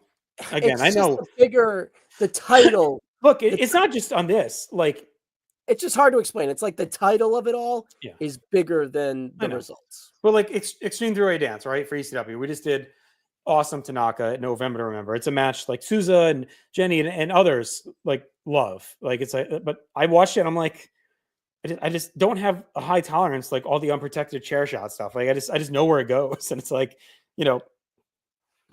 2007 almost destroyed like a lifelong hobby and love of mine, right? Like, I'd watch wrestling from 1990 almost every day of my life, right? In 2007, I almost quit cold turkey. It's the closest I've been to being done after the Benoit stuff. And you watch stuff like this, and it's like, it's hard for me to separate the lineage of where that goes. Like, this was so gratuitous and unnecessary. You didn't need those chair shots to tell this story. You just didn't. Like, you could easily it's the title. I know it's just. Yeah, I just think it's over the top and gratuitous, and I don't think it helps anything. It's trash. All right, let's go. We got 2 more. We're gonna go to. You thought it was good if you gave it 3 stars. We're gonna go to 2018. Ronda Rousey's debut at the end of the Women's Rumble. It's the first Women's Rumble. Closes the night. Asuka wins. This is when I was at live, and the pop Ronda guest was really cool. I was excited as a Rousey it's fan. Like, is she going to be in the match? Asuka wins. Asuka's beloved. It's like, wow, they actually given Asuka her moment, because she's been kind of booked like ho-hum since coming up in 2017. But Asuka gets her big moment. Asuka is the inaugural Women's Royal Rumble. I love the presentation of the 2, Alexa and Charlotte, sitting outside watching the match. I thought that added to it. And then them coming in the ring and kind of having that moment with Asuka, but then the Joan Jett hits, and you're like, wow. Yeah. So Sherman nails my only issue with this right here. No, it's not. I do think a little bit. It's elevated to their star power. Is she? Look at this picture. She's like the little tag along sister with the other 3. That's what it looks like to me in this. Because like right away, Asuka, it's supposed to be Asuka's choice, and Ronda points to the fucking sign in front of her. And I look. Ronda 18 is one of my favorite workers ever. Like, I love her. Like, so I'm good with it. I'm just saying that if there's a nitpick in there, I do think it makes Asuka look a little bit like her winning the first Women's Rumble immediately seems like it's less important than Ronda debuting. That's all. You don't think of that. You think of Ronda's a rival. It's a nitpick on it. Like, but really, what's Asuka's ceiling compared to those 4? I don't disagree. I'm just saying, like, it does take away from the winner of the first Women's Rumble. It's like, just put her in the fucking match. Like, whatever. No, you want her debut match to be at WrestleMania. No, I know. That makes sense. Listen, I get it. There was no way around it. There was no way around it. You want her to show up there and make it a big It's historical. Where would you weigh this against Becky? Like, woman versus woman moment. I think to me, it's higher than Becky. Because you don't get to that WrestleMania 35 main event without Ronda Rousey, and that is not a dig. Becky doesn't explode if the women are presented at this stage. Correct. It's not a dig on Becky or Charlotte, but without Rousey in the company, you're not having that show. Exactly. You're not closing that Mania without Ronda Rousey. Exactly. But her debuting is overshadowing Asuka. Get the fuck. Yes, because she's such a big star. It's fine. I'm just saying you just overshadowed Asuka. Because Asuka is fine. She's just a very good wrestler. That's it. I'm not saying it was the wrong call. I'm just saying if you're an Asuka fan or you think the Women's Rumble, first ever Women's Rumble winner is immediately like looks like small potatoes because this mega star just debuted, you know? All right, tell me when to stop. Stop what? Fucking with your shit takes? The cursor. I would have it. Is it bigger than co-winner? Yeah. Mega Powers in the Brinks. Yeah. Vince wins the Rumble. Oof. That's where I'm like starting to get close. I don't think it's bigger than Drew eliminating Brock. Well, I'll say I think it's a comparison because it's like it sets up Drew's big year, but I think Drew earns it with the match. So Ronda doesn't really. I think the result of Drew's moment is bigger. I think the result afterwards bigger for the women. But in the moment, I think Drew's is. Yeah, I'm fine with it right there because I do think it's an important one because again, I don't. The women's revolution doesn't evolve to that next step without Rousey coming in. It was such a big deal for them to land her. I mean, just a superstar, like to bring her in, like full time. It's legitimized them, as you said. All right. Did we? We got one more. Johnson's. No, before we get to that, should we give Dominic Johnson his message? Well, no, I want to. Dom, hang on. We're gonna get to you. I want to talk about that when we get to other stuff. Oh, it's not on. What Dom, what you said isn't on the list, but we'll talk about why in a minute. All right. 2008, John Cena's surprise return. Iconic Rumble moment. Like it's unbelievable. In MSG is incredible. This is his peak hate, by the way. Like his peak go away heat. Shock of all shocks. I mean, like, tears his bicep in October and not supposed to be back until after Mania. Yet here he is. And then when he wins the Rumble, because you could say, okay, they wanted to surprise everyone. He gets eliminated. Like he's not quite ready to come back. But for him to then win the Rumble, it's like, pretty crazy. And Sherman nails where I was going next. Like you just said, the peak of his hate and his heat, the pop, like the crowd almost like it's next level. Like, they get fucked over because they're like, oh shit, we're supposed to hate this guy, but the reaction is so viscerally shocked, you know. It's really cool. This one's very high for me. I would say it's top. I would put it at 2 right now. Yeah, I mean it's above the other surprises in AJ and Edge for sure. No doubt. I would have it 2. Yeah. Yeah, I'm not gonna argue with that. Just October, November, December, 4 months, he's out. Yeah. He's, like you said, he's supposed to be out. And then just that pop and the echo of the pop and the realization that we're like popping to unreal. I was at home watching. I was like, holy shit, they fucking got me. Yeah. Like, oh yeah. I remember we were at Picasso's. We used to go for a lot of the pay-per-views and watching. I was like, the whole bar was losing it. Like that he showed mind up. you, zero rumor that he's going to be there. Mm-hmm. Zero. And MSG adds to it. Like them being anywhere else might have been him coming out that little aisle in MSG. Short stage, yes. Yeah, really added to it. You know, Sherman even said like the only time he had a bigger reaction was Punk, and we talked about that when we did our Survivor Series countdown. Should have been higher. Yeah, I mean, I don't think there's any argument. This is up there. All right. Before we rank, we did have a few honorable mentions, and that's one where Dominic calls out, right? So maybe we already talked about it. Slaughter beating Warrior. We didn't have that on there. We kind of did, but we had on the original list Savage costing Warrior and hitting him with the scepter, kind of tied in with the Sherry blowjob. I love that moment. I think it's a highlight of that show, honestly. But it didn't feel long term important enough. It just got edged out. I'd probably have it like 26 on the list, right? Like I think we talked about it earlier, right? Which is unfortunate. We had forgotten Diesel, and we were like, we got to bump something at this point. And I just think when you close your eyes, you think Three Faces of Foley before you would think this. Yeah, looking back, that'd be and I think I did mention it to you. Like that was probably the one that could have maybe bumped. But other than that, like I think it's, Dom even says it right. Sherry, her blowjob was the best. Sherman wants Rockers Orient Express, but that was a match. It's not a moment. That's a match. We had a few other honorable mentions, which I'll just call out real quick before we get to the final rankings. So a couple of the ones we had debated were 2000, also from 2008, the Roddy Piper, Jimmy Snuka surprise return in MSG. That was really cool. To see Piper back-to-back numbers, right? 18, 19 or whatever. Yeah, to see them throw down in MSG one more time was cool. I don't think it's better than any of the stuff on this list, though. Matt Hardy turning on Jeff in 2009. Yeah, again, that's a sick chair shot. Yeah, it's a cool moment.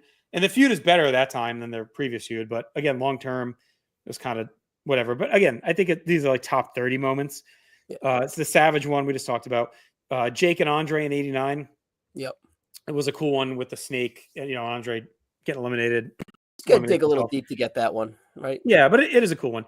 Also from 89, Axe and Smash starting against that really set the tone for the friend versus friend in the Rumble. Having them start the Rumble. That's another one they show a ton of. Yeah, and then Cena Umaga. And we mentioned the 2015. It's more of a match along the Rockers thing. The triple threat.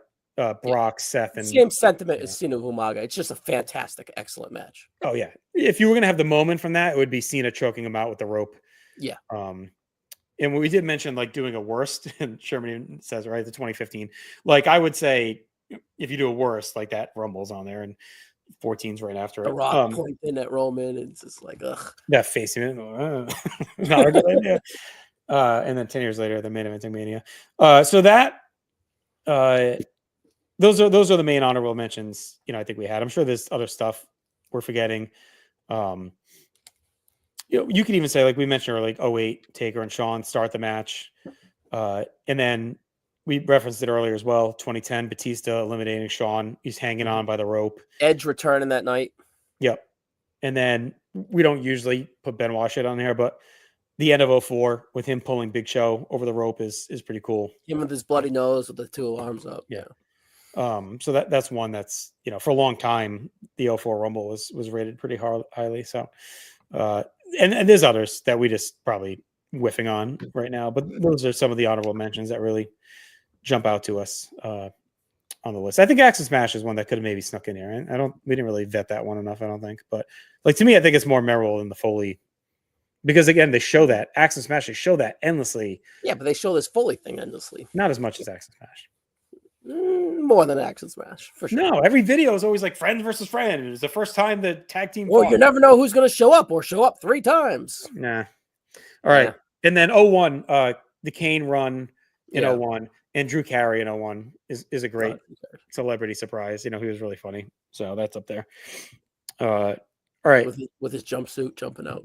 All right. So is there any major changes you want to talk about? All right. Let's just go and tell me where you feel weird. 25 for your audio listeners. The murder of Daniel Puder. To me, that's similar to the I Quit. It's like the hate thing is kind of gross. I know. All right. So for the audio listeners, number 25, 1998, The Three Faces of Foley. 24, 2005, Vince tears both quads. 23, 1999, Rock, Foley, I Quit. 22, 2000, Hardy Table Spot. 21, 1998, Light the Casket on Fire by Kane. Justin, are you good with that bottom 5? I think those are the bottom 5 on this list, and I'm fine with that order. Right, I think Kane's a surprising one. I think coming in, you may not think that would even make the list. The visual of it with the glove and Paul Bear, it's just kind of above all of those. Maybe I Quit higher, but the visual of Kane with the fire is higher for the moment.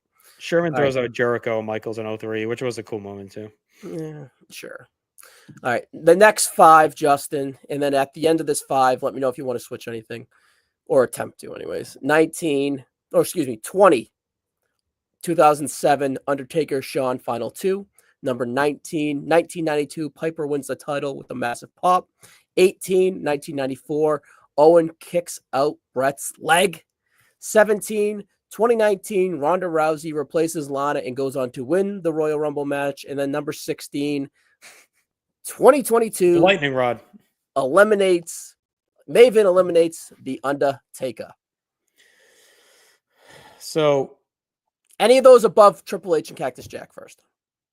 No, like I said, I would just move. I'm not going to fight to the death over it. I would move Becky and Owen above Maven because I think they start runs for, like, you look at Triple H, Becky, and Owen all get over in those moments that kick off big years for them. And it's very similar. And I think Hunter's the biggest year. So to me, he goes on the top because 2000 is an awesome year. Becky, he has a great 2019 Main Events Mania. And then Owen has his best year ever in 94 as the top foil for Brett. Like, those 3 to me are I would go 2. I don't think the Owen thing is big enough. I think the Maven pop is bigger. And I think it's bigger than the moment. I just do. I think the pop's worth it. I'd put at least Becky over it. I'll do that. Because the historical aspect of it, I guess. I'll let you have the Piper. I'll leave Piper alone. But I like the Piper thing, but you said it was a boring match and not that lot of a pop. Try to make your point. I didn't say it wasn't a loud pop. I said it was a boring match. Straight lies. I think that the Undertaker pop is bigger than the Piper pop for sure. For 07? You mean the Undertaker in 02? Oh. I don't know about that. All right. So the next tier here, number 15 on the countdown. I'll say this. This is my one defense for Piper. It's, again, his only title. But on a night that has the greatest Royal Rumble moment of all time in Flair, I think you think about Piper pretty quick after that. Like, on most shows, that's what you think of, and that's it. But I think Flair, and then I think Piper, like, not like it's right with it to me. So, like, that's what makes it so big in my mind. It's like, wow, you have this all-time Rumble match and moment, but then there's this really other big moment earlier in the night that's really fucking cool. Yeah, but in the Royal Rumble Zeitgeist, you're going to think of people are going to say, you go ask, you're at Royal Rumble, you're fucking interviewing people before they walk in. Give me your best Royal Rumble moment. They're going to mention Maven eliminating The Undertaker before they mention Roddy Piper winning the IC title. 100% out of 100%. No chance. And they're probably going to mention it over Owen kick. Maybe the Owen kick, though. Maybe the Owen kick. But I think we're good there. All right, number 15. Let me get back to the list here. Number 15, 2000, Triple H, Cactus Jack Street Fight. Number 14, 1994, co-winners, Bret Hart and Lex Luger. Number 13, 1989, the Mega Powers on the Brinks. Justin, I was like, we need to name this title, and you gave me a great one there with On the Brinks. All right. 12, 1999, Vince wins the Rumble. And number 11, 2018, the first women's Royal Rumble match. And Asuka is overshadowed by Ronda. And go to number 10, because I think there's a pattern on these. So number 10 is Drew eliminating Brock in 2020 and winning. See, I think that's above all of them. No, I'm fine with it, but I'm saying there's a starting more at the co-winners. Like I think Triple H almost feels like the top of the group behind it. Yeah. See, all right, that's 15. The Brett and Luger co-winners, Mega Powers, Vince, Ronda, Drew, all kick off like big Mania builds. So I think those are like, that's like a cool group. They're like very, so I think you just got to rank them within that little group there. Like the moment plus these all kick off like Mania stories, right? Like Brett and Luger kicks off the March to Mania. I think it's one of the worst, it's like the worst build of all these and the least consequential Mania match. So I'm fine with it. I think the only reason it's even this high is because of the way they always show the tie and what it means, right? Yeah. Mega Powers on the brink, I think as a moment isn't as big, but it's the biggest result. And the feud was going to be great no matter what, even without that moment. So I'm fine with it there. I think Vince needed to win that Rumble to get you to Valentine's Day Massacre and to Mania. Like I think that's like a big moment in that biggest story of all time. You know, Ronda debuting, I think I'd have Vince above it as I talk my way through this. It's a cool moment, and she gets that one big year, gets them the Mania main event. She kind of flames out after that pretty quick, honestly. All right, you heard it here first, guys. Justin supports Vince over women. Yeah, come on now. I would have that there. Listen, I don't think the Drew thing's bigger than the Vince thing. I think the Drew thing's bigger than the Vince thing. Just because add in the Brock, you over here, you want to give Vince's whole biography of everything, but then over here, you're going to ignore Brock Lesnar's better Diesel run, and then the elimination, which is one of the biggest pops of the night, and then Drew going on to win. And this is a top 3 Royal Rumble of all time, mind you, even though it's in 2020, and we didn't know there was going to be a pandemic 4 months later or 3 months later or whatever. Some people did at that point. But I would say, yeah, my only argument on the Diesel push piece is that I don't know if that's the thing. It's the historical part of it all. But without that Diesel establishing that with the pop, like you may not get that every year like you do. Yeah, listen, it's your first love versus your, it's like the old Razor Shawn ladder match argument, right? It's like, yeah, is it the best? I don't know, but it was fucking awesome and it started the rest of them, right? And usually we give some credence to that stuff. So if you lose your virginity to the Diesel run, and the Diesel run's like a 6, but then you you go down that road and mess around and go with a 9. What's more impactful? The first. You're always going to remember the 6. You're always going to remember the 6, right? But that 9 is. You don't get to the 9 without the 6. I think the result of that, but I'm good having it here. I think 10 is a good spot for the Drew eliminating block. I just think long term, like the Drew, you're really leaning on the moment. I just think him winning and then look at the word above your face moment. Yeah, I know. So that's fine. We're nitpicking at the top 10. You have to. So it's like I just think Drew. The pandemic kills it like afterwards. So yeah, but that's not Drew's fault or this moment's fault. All time. Hey, listen to this. This is the reason why 2020 all-time Royal Rumble top 3. 99, the worst Royal Rumble of all time. That's what makes the Vince thing even more impressive. Is that it's such a big moment. It's such a dog shit Rumble. 2020, you could have just had a great Rumble. You didn't need a great finish to carry the Rumble. Yeah, no. Are you good? Yeah, I'm fine. I'm fine with it there. I wasn't even arguing that it should be above it. You just assumed it was going to go that way and started ranting. I just think that tier is cut off there at 11.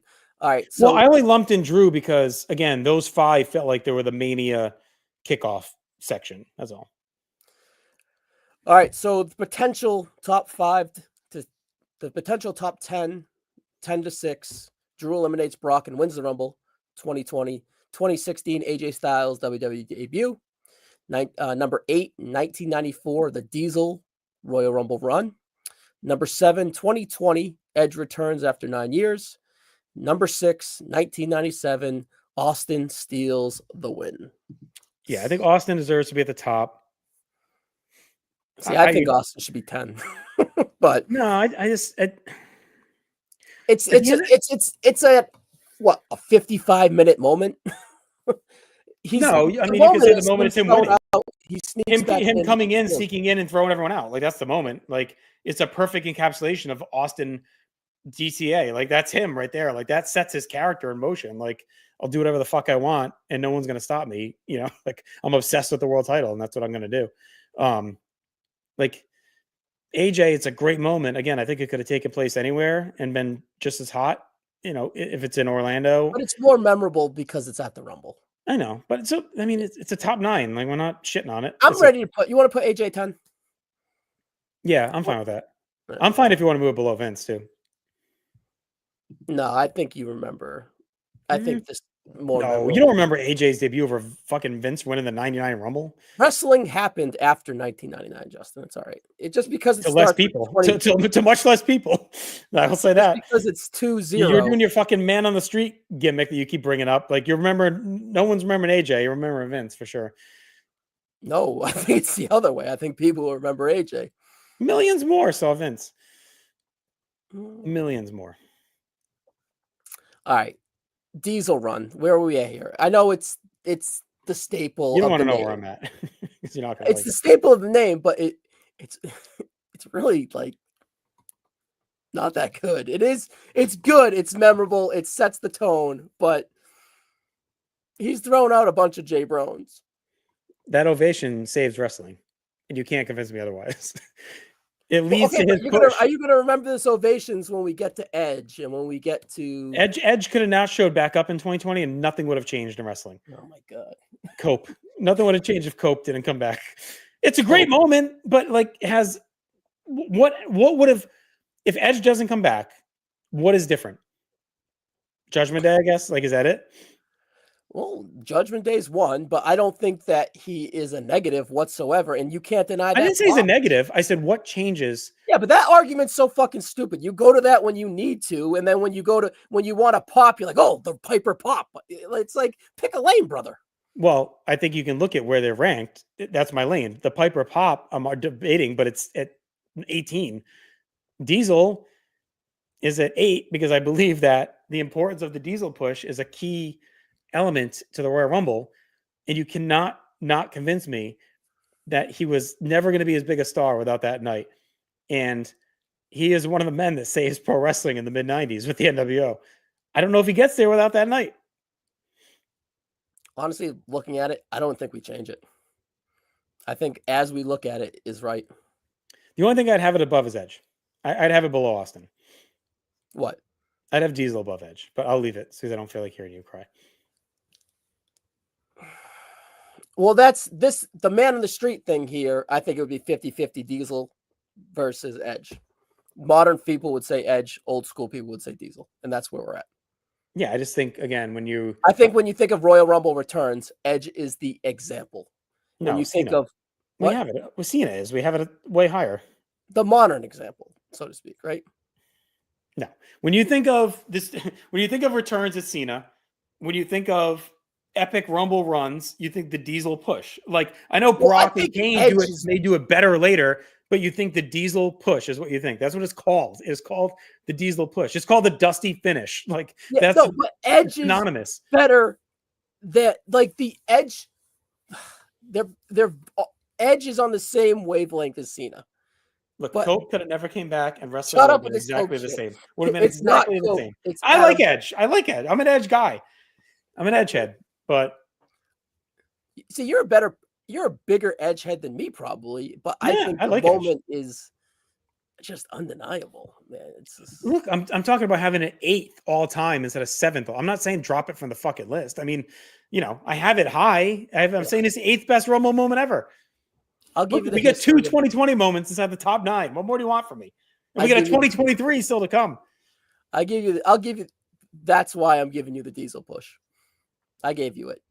It's just, you just watch it. It's just not as good as the Drew McIntyre and Brock Lesnar run. It's not. It's just not as good. Yeah, I know. I just like to think of, we did this in Survivor Series. I think things that are synonymous with the show is like again, I'm not going to say it for the 50th time tonight, but it's because it's 2020 2020, and then it's because of that. It's not 199. That's why Not true. It's not true. 100% true. Not true. No one goes to more modern wrestling big pay-per-views than me. Look, I'm not against anything modern. You don't go for the fucking wrestling. Why not? I rate all the pay. I watch every pay-per-view. I watch NXT. I watch more NXT than you. Guaranteed. Me and Logan. All right. What's Tony D'Angelo's crew's name? The family. Who are they? Luca what? Luca Brasi. Lucas Stacks. Crucifino. I got called your ass. So I was Stacks. I know Stacks. I know AJ Galante, Grooney's high school friend. Stacks, Channing Lorenzo, whatever the fuck his name is. All right, number 5. As of right now, we'll see if we shuffle anything. I don't think we're gonna though. We'll see. Sammy strikes Roman with the chair.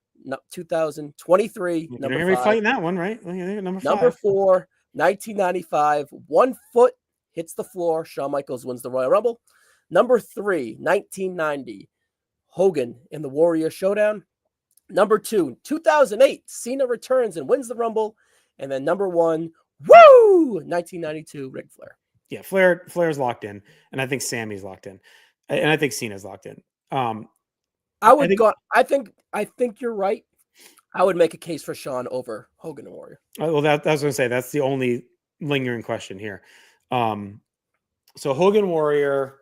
It's kind of the first like battle of the gods moment in a Rumble where you have the 2 huge stars headed toward Mania with the big stare down. At least an all-time Mania main event, passing of the torch, blah, blah, blah. And it's like the crowd is nuclear. I think what hurt Shawn, I do think the crowd part hurt Shawn because it's hard to know what's going on in the moment a little bit. Yeah, the Miami crowd stinks. But it's not even their fault. It's hard to... The way they have to shoot it, get eliminated all night. Like, what are we doing? Well, yeah, but the way they have to shoot it to make it work, like, prevents you from understanding what's happening. Hogan Warrior is a visceral moment. Like, you are on your like Shawn is almost a retrospect moment because it's like, wait a minute, what? Like, you almost don't see it. And there you go. It was Tampa, not Miami. It was Tampa. Whatever. Miami was. I am not a cokehead, just an edgehead. I think that's my only beef with the Shawn thing is that it's like an aftermath versus edge of your seat in the moment. So I think it's fine. I think I'm okay with it here. I think anything from 95 being a top 4 is a win. So like, and it's super impressive. It's memorable. You see it a ton, but I just think if you're living in the moment, like Hogan Warrior, you get goosebumps as they're staring down and they do the crisscross. Whereas Shawn, again, you're like, to me, I was confused as a kid. I'm like, wait a minute, why is Bulldog going to Mania? Like, I couldn't rationalize what was going on in the moment. It was all fucking confusing, you know? Yeah. The Shawn thing's like, it ages like a fine wine, right? But yeah. Is the Cena Flair's number 1? But let me just volley. Flair's number 1. Like, it is number 1. Like, I'm not convincing myself otherwise. But is the actual shock of the 2008 Cena return like the biggest moment though? No, because the Flair result. It's the result. It's the result. It's the moment because Flair was not like. In retrospect, it seems obvious that he may win, but it was a surprise. Like I don't think and they're beating into you on commentary. Flair can't. No one's ever gone for number 3. Like he's in there with Hogan and Sid, which Hogan always wins these fucking things. Like I think Flair winning was like a shock. Like I don't maybe WCW guy, NWA guy, yeah. I don't know what was like Meltzer was reporting at the time. Maybe it was fucking known. I don't know. But like I guess going in, the only thing you could say is you think they may do Hogan Flair at Mania and Flair with the belt losing to Hogan, I guess, is a natural thing. Yeah. But I think it could have very much just been Hogan wins the belt at the Rumble and defends against Flair at Mania. Like I think that could have also been because don't forget the Rumble's not for the title shot. They could have had Flair challenge for the title. Yeah. Right. So Hogan wins the Rumble and beats Flair. He gets both things, right? Versus losing the Rumble and beating Flair. That seems more plausible at that time that Hogan gets his belt back. That he got fucked out of it Tuesday in Texas, closes that chapter. And then Flair comes at him and he beats Flair to retain his belt at Mania. Like, don't forget all those Hogan Mania wins are him retaining the fucking title besides 5, right? Like then 7, but like those early ones are always him defeating the challengers. So like, it wasn't crazy to think, he would just knock off Flair and keep his belt. So I think Flair winning in retrospect doesn't feel like a surprise, but in the moment, I was pretty surprised. Yeah, but and I listened to that show on Scramble Vision, the whole thing, sitting in front of the TV, scrambled. Which tells you how great the commentary was on that fucking show. I was able to follow everything and be completely dialed in with those two, with Bobby and Gorilla, the whole show. Yeah, it's all time. It's the presentation of it all. It's the result of the actual thing. It's just the Cena, like, oh my god, like, right? Cena's a bigger oh my god. Flair's the better result for sure. All right, so I'm good with this. Are you? Yeah. I think we nailed it. Should I give it a rundown one more time? Justin, you give me 25, and then I'll give you 24. All right, 1998, Three Faces of Foley. Number 24, 2005, Vince tears both quads. 23 is 99, The Rock Foley, I Quit. 22, 2000, Hardy table spot. 21 is 1998, Kane lights Undertaker on fire inside the casket. Number 20, 2007, The Undertaker Shawn, final two. Number 19 is 1992, Roddy Piper, one of the biggest pops of all time, wins the Intercontinental title over the Mountie. Yep. Number 18, 1994, Owen kicks out Bret's leg. Number 17, 2002, just one of the biggest moments in wrestling history. Maven eliminates the Undertaker. Get your popcorn ready for that one. Number 16, 2019, Becky replaces Lana and wins the Royal Rumble match. Number 15 is 2000, the Triple H Cactus Jack street fight. The moment itself is the end of the match where Cactus kicks out, gets pedigreed, and Triple H wins, and he's all beaten up. Yeah, your culmination of making Triple H, really. All right, number 14, 1994, Bret and Luger co-winners. Did you think that was going to be a little lower? No, I kind of knew because, again, we said mid-teens, but... Yeah, I think it's just synonymous. I figured top 15. Number 13, 1989, Mega Powers on the Brink.